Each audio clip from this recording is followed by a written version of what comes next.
Bastoni has told Barcelona, absolutely not. And now we know exactly why.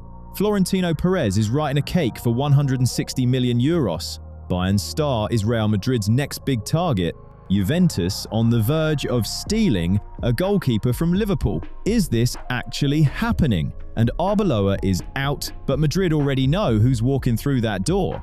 All this and much more in today's episode. Let's try and get to 300 likes on this video, and we'll be back tomorrow with more transfer madness. Drop a like and let's dive straight in.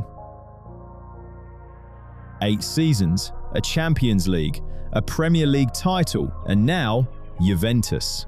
According to Gazzetta dello Sport, the Bianconeri have made genuine early progress in their pursuit of Alisson. The Brazilian, currently sidelined with a muscle injury, has reportedly held positive contacts with Juventus through his entourage, and crucially, he's open to a move. A 3-year contract sits on the table. At 33, that's not a short-term fix. That's a statement of intent from both sides. Juventus wants certainty between the posts.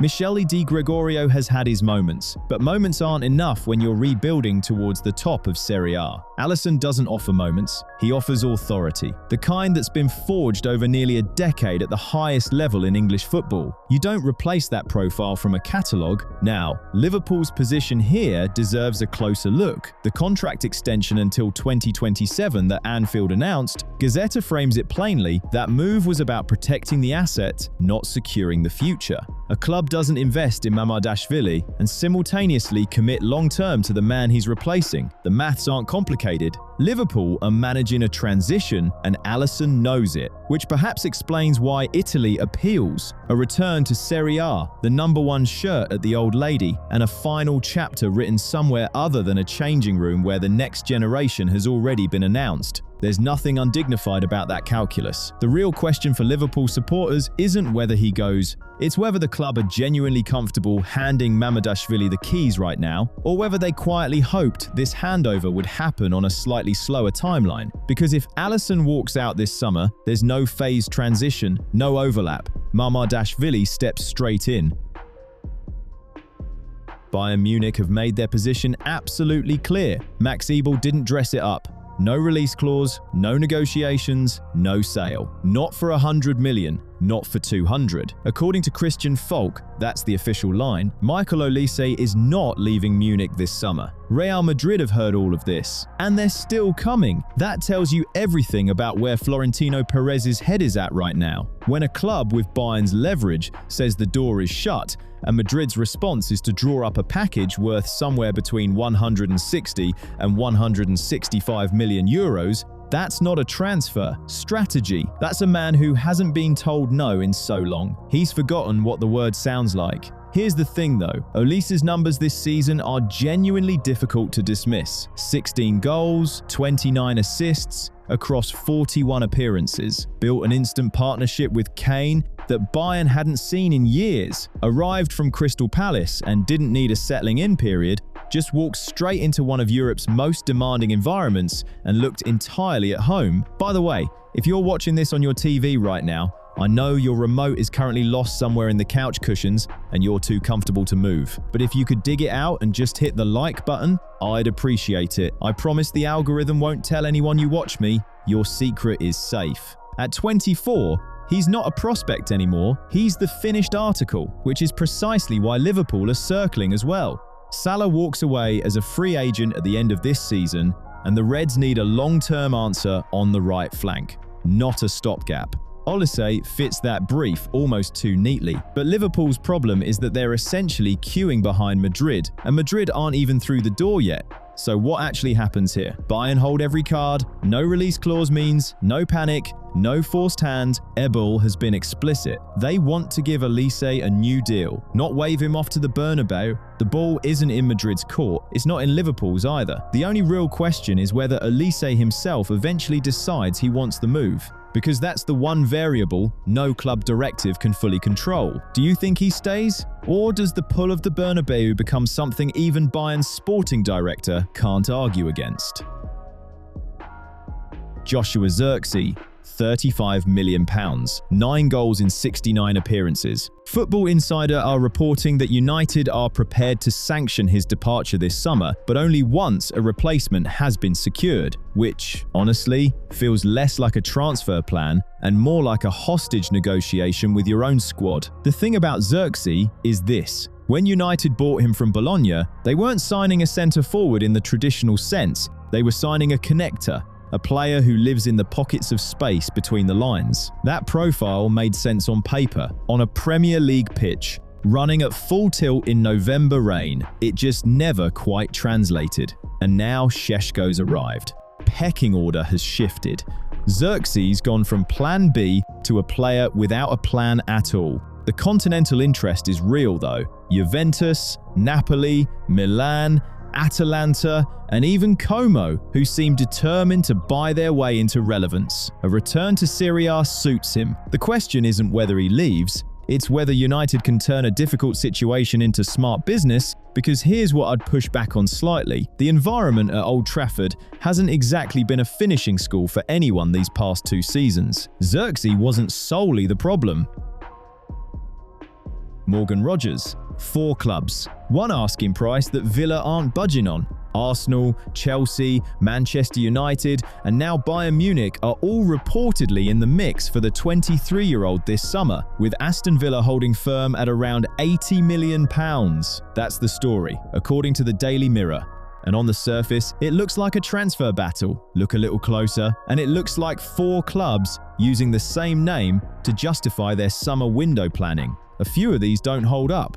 Arsenal signed Eze last summer. Where exactly does Rodgers fit? Unless Arteta's planning to run 3 number 10s and hope for the best. Chelsea's interest makes more sense given the uncertainty around Fernandes, but Bayern's angle is the most transparent of the lot. Musiala's fitness has been stop-start, and Rodgers is essentially being penciled in as a contingency plan. That's not a compliment, that's a shopping list. Rodgers himself, 10 goals, 7 assists in 45 appearances this season. Solid, not earth-shattering, but the profile is clear. Progressive, direct, comfortable in tight spaces. Villa didn't pay £15 million and hand him a central role to watch him leave cheaply. £80 million is the floor, not the opening bid. The question for United, specifically, is whether Rodgers genuinely improves the balance of the squad, or whether he's just a name that fits the brief on paper and complicates things in practice. What do you think? Does this move make sense for your club? Let me know below. So, Alessandro Bastoni. Barcelona have been circling like it's a done deal. The Italian press, the Spanish press, everyone's been running the same story. A move to Catalonia, summer exit, all but signed. Except Bastoni didn't get the memo. According to Corriere dello Sport, the Inter defender is cooling on the idea. Not running hot, not even lukewarm, his heart's still in Milan, and that's not a new feeling. Remember when Manchester City came calling? Pep Guardiola, the whole package? Bastoni told Inter to block the calls, didn't even want the conversation started. Now it's Barcelona's turn. Yes, contacts have happened, agents talk, that's the business. But the player himself? No green light, no definitive yes, just silence on that front. He's prioritizing the Scudetto race, not packing his bags for Catalonia. Barcelona want a centre-back. Bastoni fits the profile, left-footed, comfortable in possession, proven at the highest level. But wanting and getting are in 2 completely different leagues. And this feels less like a transfer saga and more like a loyalty test that the player keeps passing. So what are we left with? A lot of noise from the outside, very little from the inside. Bastoni isn't looking for an escape route. He never has been. Question for you though. At what point does loyalty become stubbornness? Or is he just waiting for the right offer, not the loudest one?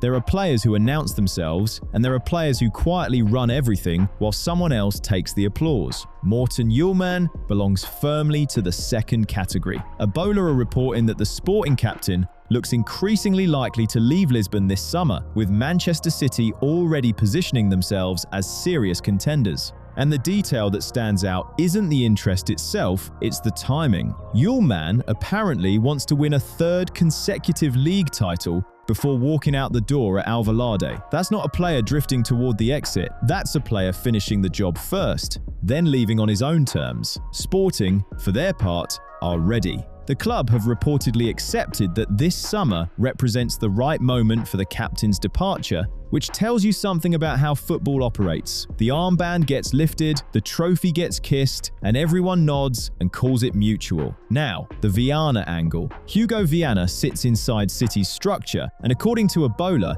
informal contacts between the two clubs have already taken place. That word, informal, does considerable heavy lifting in transfer reporting. It means the groundwork exists. It means this isn't a cold inquiry dressed up as ambition. City don't recruit reactively. They build the case quietly, then move when the moment and the price align. If the conversations are already happening in spring, you know where this ends up in summer.